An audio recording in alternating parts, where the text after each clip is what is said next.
깊은 밤, 꽃가마 하나가 은산 자락을 오고 있었습니다.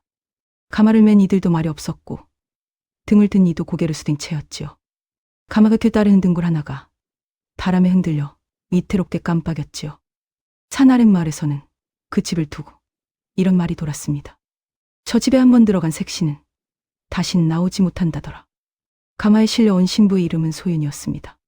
문 앞에서 금이를 맞은 것은 신랑이 아니라 늙은 여종과 말없는 젊은 사내였지요. 그들이 소윤에게 이른 말은 단 하나뿐이었습니다. 이 집에서 무엇을 하셔도 좋으나 안채 끝방에 등불나는 무슨 일이 있어도 밝히지 마십시오. 사흘째 되던 밤, 소윤은 기어이 그 방의 등불을 밝히고 말았습니다. 불빛이 방 안을 비추던 순간 소윤은 손에 든 등잔을 하나 터면 떨어뜨릴 뻔했지요. 대체 그 강 안에는 무엇이 있었던 걸까요? 그 답을 알려면 사흘 전이 아니라 훨씬 오래전으로 거슬러 올라가야 했습니다. 소윤의 아비 유진사는 은산 아래 작은 고을에서 그를 가르치던 선비였습니다. 곁은 없었으나 마을에서 그 강직함을 모르는 이가 없었지요. 어린 소윤에게 붙잡는 법을 처음 가르친 것도 아비였습니다. 손잡이에 매화를 새긴 낡은 붓한 자루로 밤마다 딸의 손을 감싸쥐고 글자를 그려주었지요. 큰 마음을 담는 그릇이니라. 그때 아비가 하던 말을 소윤은 오래도록 잊지 않았습니다. 어느 추운 겨울밤, 유진사는 집 앞에 쓰러진 어린아이 하나를 발견했습니다. 부모를 잃고 며칠 굶은 듯한 소년이었지요. 유진사는 그 아이를 안으로 들여 더운 죽한 그릇을 먹이고 사랑채 한쪽에 자리를 내주었습니다. 갈 곳이 없다면 예서 지내며 글이나 배우거라. 그 소년이 훗날 어떤 사람이 될지는 그때 아무도 짐작하지 못했지요. 그의 고을에는 모진 흉년이 들었습니다. 논밭이 갈라지고 굶어 죽는 이가 하나둘러러 갔지요. 유진사는 제지복간을 열어 이웃에게 곡식을 나누어 주었습니다. 그러고로 남는 것이 없어 정작 제 식구는 멀건 죽으로 끼니를 때운 날이 잦았지요. 헌의 고을을 다스리던 판관 변학주는 나라에서 내려보낸 구율미를 백성에게 나누기는커녕 제곡간에 쌓아두고 있었습니다. 굶주린 노인이 관아 앞에서 쌀은 대를 구걸하다 매를 맞고 쫓겨나는 일마저 있었지요. 그 광경을 지켜본 유진사는 밤마다 몰래 붓을 들었습니다. 국간의 곡식이 얼마나 쌓았는지, 언제 누구에게 얼마가 빠졌는지 하나하나 장부에 적어나갔지요. 언젠가 이 죄상을 임금께 올릴 작정이었습니다. 허나 변학주가 한 발 빨랐습니다. 유진사의 서재에 몰래 거짓 문서를 심어두고는 도리어 그를 알아 곡간을 턴 도적으로 몰아 옥에 가두었지요. 며칠 뒤 옥에서 기별이 왔지요. 유진사가 모진 매를 이기지 못하고 그만 숨을 거두었다는 것이었습니다. 홀로 남은 소윤에게 세상 무너져 내렸습니다. 어미는 진작 여의었고 아비마저 그이 떠나니 여러벌이 처자라 기댈 곳이 어디에도 없었지요. 그런 소윤에게 어느 날 낯선 혼담이 들어왔습니다. 은산 깊은 곳, 병들어 자리 보전한 늙은 은자에게 시집을 가라는 것이었습니다. 소윤은 이를 악물었지요. 아비를 앗아간 세상이 이젠 나를 산속 늙은이에게 파넘긴구나. 갈 곳 없는 몸이었기에 금이는 결국 눈물을 삼키며 가마에 올랐습니다. 헌데 이상한 일이었습니다. 나오지 못한다던 그 흉흉한 집은 막상 들어서 보니 마당이 정갈하고 부엌에 선더운 밥 냄새가 났지요. 늙은 여종 사몰댁은 소윤의 언손을 제 손으로 감싸 녹여주었고 말없는 사내 무영은 밤새 마당을 지켰지요. 첫날 밤 신랑은 끝내 방에 들지 않았습니다. 사몰댁은 그저 날이 깨서 병이 깊으시어 얼굴을 뵐 수 없습니다 할 뿐이었지요. 소윤은 헛헛한 마음에 잠을 이루지 못했습니다. 팔려온 신세라 여겼는데 이 집은 금이를 함부로 대하지 않았거든요. 마치 무언가 귀한 것을 감추듯 조심스레 대하고 있었습니다. 밤마다 홀로 나는 방에서 소윤은 아비를 떠올리며 몰래 눈물을 훔쳤습니다.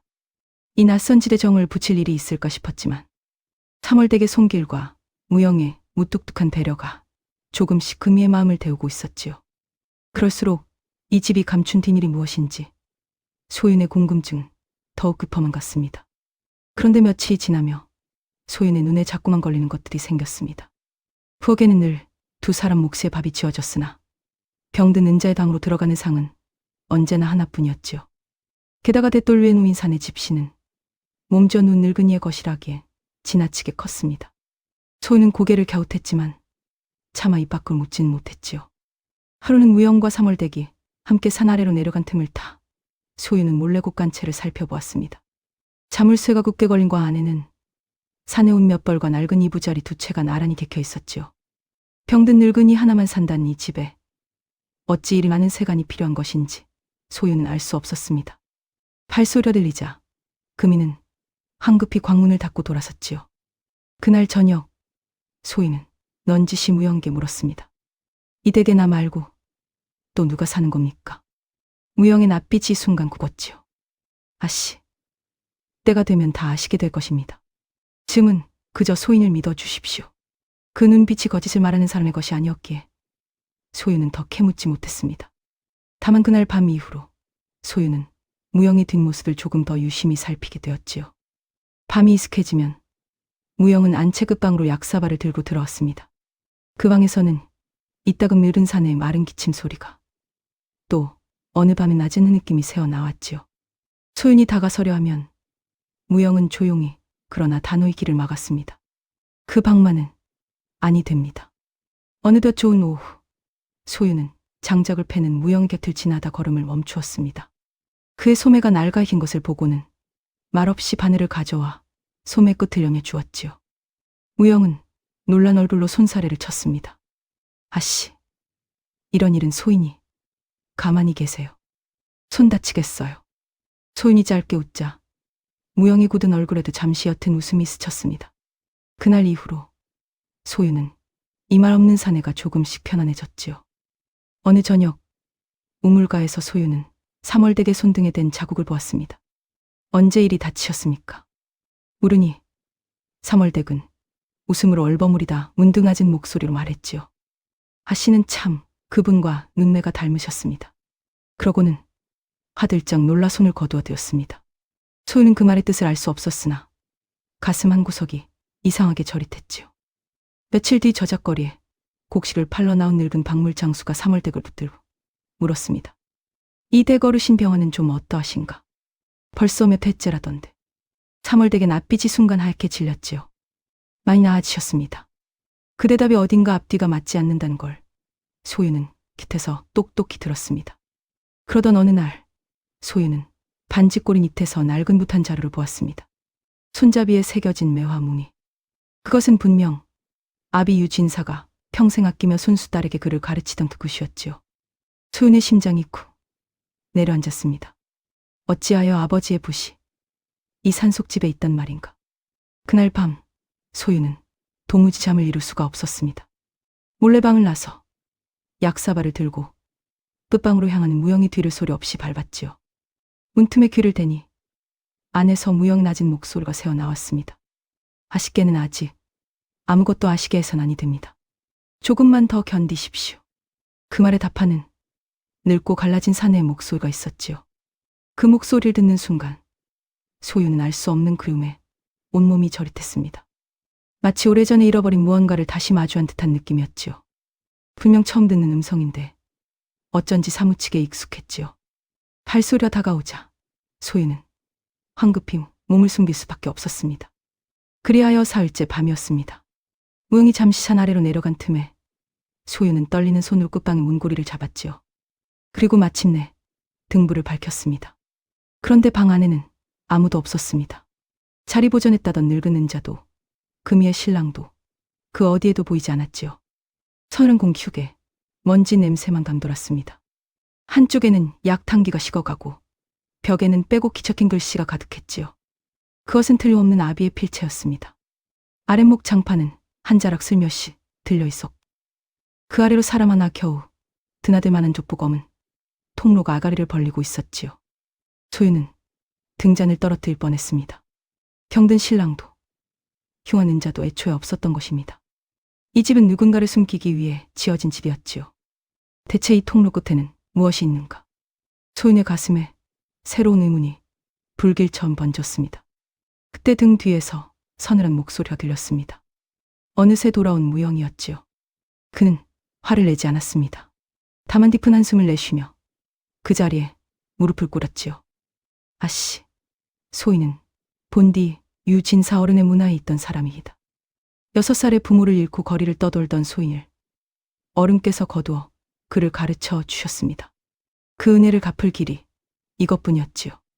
무영은 잠시 말을 멈추었다가 다시 이었지요. 어른께서 소인에게 남기신 마지막 당부가 목숨을 걸고 아씨를 지켜야 하는 것이었습니다. 부디 조금만 더 참고 기다려 주십시오. 지금 이 문 뒤의 일을 아시면 도리어 아씨의 목숨이 위태로워집니다. 소윤 묻고 또 물었으나 무영은 그저 고개를 저을 뿐이었습니다. 허나 시간은 그들의 편이 아니었습니다. 닷새 뒤 저작거리에서 낯선 사내 하나가 3월댁에 뒤를 캐묻고 다닌다는 소식이 들려왔지요. 은산 외딴 집에 웬 색시가 들었다는 소문이 어느새 관악까지 흘러들어간 것이었습니다. 그 소문은 곧 변학주의 귀에 닿았습니다. 둔유 진사의 딸이 살아 어딘가에 숨어 있다는 사실은 변학주에게 목에 박힌 가시와도 같았지요. 언젠가 제 죄를 들출지 모를 씨앗이었으니까요. 며칠 뒤 칼을 찬 관졸들이 은산을 올랐습니다. 무영은 소윤을 통로 안으로 밀어넣고 홀로 그 길을 막아섰지요. 가십시오. 아씨. 뒤돌아보지 마십시오. 등 뒤로 쇠붙이 부딪는 소리. 3월댁의 비명. 이윽고 불길이 마른 지붕을 삼키는 소리가 잇따라 들려왔습니다. 소윤은 캄캄한 통로를 기다시피 달렸지요. 눈물이 앞을 가렸습니다. 통로를 빠져나오자마자 저 아래 산길에서 횃불 몇 개가 흔들리며 다가오는 것이 보였습니다. 관졸 몇이 흩어져 산을 뒤지고 있었던 것이지요. 소윤은 숨을 죽이고 바위 틈에 몸을 붓었습니다. 발소리가 지쳐까지 다가왔다 멀어지길 몇 번 금이의 옷자락은 식은땀에 흠뻑 젖어 있었습니다. 칠흑같이 어두운 산길이었지만 등에 진 두려움이 오히려 금이의 발을 재촉했지요. 혼자 남겨진 산속에서 소윤은 문득 지금까지의 일이 모두 꿈만 같았습니다. 무영은 살아있을까? 3월댁은 무사할까? 그 방 너머의 사람은 대체 누구였을까? 어느 것 하나 답할 수 없는 물음들이 가슴을 짓눌렀지요. 가진 것이 하고 나비의 붓과 보퉁이 하나뿐. 이제 이 세상에 금이가 믿고 기댈 곳은 어디에도 없어 보였습니다. 등이 틀 때까지 소윤은 나무 밑붕에 웅크려 뜬 눈으로 밤을 지새웠습니다. 멀리서 개 짖는 소리만 들려와도 심장이 내려앉았지요. 그럼에도 소윤은 아비의 붓과 무영이 급히 쥐어준 도퉁이 하나를 가슴에 품고 걸음을 옮겼습니다. 금인 마지막 희망을 걸고 산 아래 아비의 예뻐시 하던 좌수 어른을 찾아갔지요. 아버지의 억울함을 풀어달라 무릎 꿇고 매달렸습니다. 허나 그 좌수는 이미 변학주의 사람이었습니다. 그는 소윤을 따뜻이 방에 들인 척하더니 슬그머니 뒷문으로 관가에 기별을 넣었지요. 내 아비의 억울함은 내가 반드시 풀어주마 하며 등을 토닥이던 두 손이 시은 금이를 함정으로 밀어넣는 손이었던 것입니다. 소윤이 그 사실을 눈치챘을 땐 이미 마당에 횃불이 가득했습니다. 믿었던 곳에서 배신을 당하고 사방이 꽉 막혀버린 것이지요. 품에 안은 도퉁이도 아비의 낡은 붓도 이대로면 죄다 배막주의 소나기에 떨어질 판이었습니다. 이제 정말 끊긴 듯 싶었지요. 바로 그때였습니다. 담을 훌쩍 넘어 소윤의 손을 잡아 끄는 이가 있었지요. 무영이었습니다. 온몸이 상하고 피투성겨 되었으나 그는 살아있었습니다. 불타는 집을 홀로 막아서다 관졸 서넉과 맞붙었다는 것을 소윤은 그의 찢어진 소매를 보고서야 짐작했지요. 무영은 아무 말 없이 소윤의 손을 이끌고 어둠 속으로 내달렸습니다. 그가 소윤을 데려간 곳은 놀랍게도 임금이 은밀히 내려보낸 암행어사의 처소였지요. 어사 앞에 선 소윤은 그제야 조금씩 모든 것을 알게 되었습니다. 무영이 품에서 낡은 장번권을 꺼내 놓았거든요. 표학주가 고율미를 빼돌린 주상 낱낱이 적힌 바로 아비 유진사의 장부였습니다. 무영이 조심스레 입을 열었지요. 아씨, 이제 그분을 뵐 때가 되었습니다. 굴 안쪽 흔들리는 등불 아래로 한 사람이 천천히 걸어 나왔습니다. 백발이 성성하고 몸은 야위었으나 그 눈매만은 소윤이 평생 굴던 바로 그 얼굴이었지요. 죽었다던 아비 유진사였습니다. 소윤은 그 자리에 무너지듯 주저앉았습니다. 유진사는 딸의 손을 꼭 쥐고 하염없이 눈물을 흘렸지요. 미안하구나. 얘야. 이 아비가 죽어야만 내가 살 수 있었단다. 소윤이 떨리는 목소리로 물었습니다. 어찌 소녀에게 단 한 줄의 기별도 주지 않으셨습니까? 유진사는 딸의 얼굴을 가만히 쓸어내리며 답했지요. 기별을 얻는 순간 그 끝은 내 목숨이었을 것이다. 차라리 내가 아비를 원망하며 사는 편이 죽은 아비를 그리며 위험에 놓이는 것보다 나았느니라. 옥에서 숨을 거두었다던 것은 뜻을 함께한 옥리와 짜낸 거짓이었습니다. 유진사는 줄은 척 옥을 빠져나와 인산에 숨었. 세상 누구도 찾지 않을 병든 인자의 질을 지어 조용히 때를 기다린 것이었지요. 홀남을 딸이 변학주의 손에 해를 입을까. 그 지대 신부를 불러들여 곁에 감춰둔 것이었습니다. 내가 그토록 미워하던 그 혼사도 열지 말라던 등문도 신 모두 너를 지키려는 이 아비의 마음이었단다. 소유는 그제야 깨달았습니다. 자신이 저주하던 그 모든 것이 사실은 목숨을 건 사랑이었음을. 두 사람 몫으로 지어지던 밥도 지나치게 크건 지친도 곳간채에 객혀있던 이부자리 두 채도 그제야 모두 앞뒤가 맞아떨어졌지요. 날이 밝자 암행어사는 마패를 높이 들고 관아에 출두했습니다.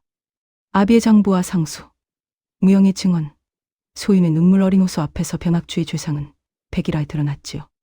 그는 포박당한 채로 끌려나가면서도 끝까지 달빼맸으나 제 손으로 적어둔 녹간 장부 앞에서는 더 이상 할 말이 없었습니다. 내 죄는 내가 가장 잘 알 것이다. 어사의 한마디에 변학주는 고개를 떨구고 말았지요. 빼돌린 구율미로 제 배를 불리고 충신을 주리려 한 두 죄로 변학주는 관직을 빼앗기고 멀리 유배를 떠났습니다.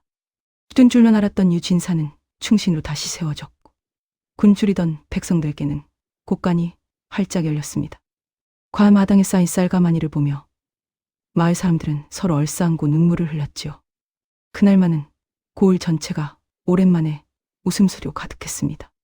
사람들은 죽은 줄로만 알았던 유 진사의 딸이 살아 돌아왔다는 소식에 다시 한번 놀랐고 이내 진심으로 반겨주었지요. 불타던 지대에서 크게 다쳤던 삼월댁도 다행히 목숨은 건져 몇 달의 요양 끝에 다시 일어섰습니다. 금이는 훗날에도 소윤의 곁을 떠나지 않았지요. 무영의 팔에도 그날의 흉터가 오래도록 남았습니다. 소윤은 종종 그 흉터를 가만히 어루앉으며 자신을 위해 목숨을 걸었던 그 밤을 떠올리곤 했지요.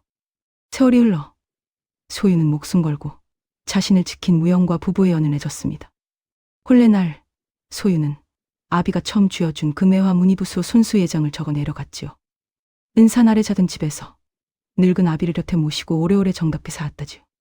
봄이면 마당에 매화가 피었고 그 아래서 유진사는 손주에게 붙잡는 법을 가르쳤다고 전해집니다. 사람들은 종종 그 모습만 보고 미워하거나 원망합니다. 닫힌 문 뒤에 무엇이 있는지도 모른 채 말이지요. 하지만 때로 가장 모진 얼굴을 하고 찾아온 것이 시은 가장 깊은 사랑일 때가 있는 법이었습니다.